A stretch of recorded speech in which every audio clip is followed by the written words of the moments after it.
a thunderstorm warning for northwestern Somerset County in south-central Pennsylvania until 7:15 p.m.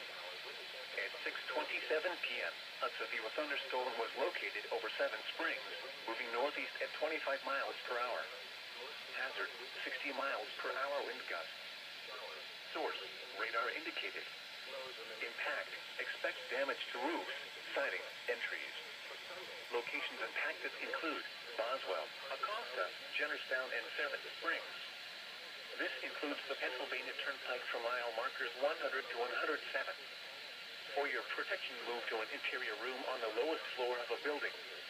Torrential rainfall is occurring with this storm and may lead to flash flooding. Do not drive your vehicle through flooded roadways. Repeating, a severe thunderstorm warning has been issued until 7:15 p.m. for the following county: Somerset, Pennsylvania.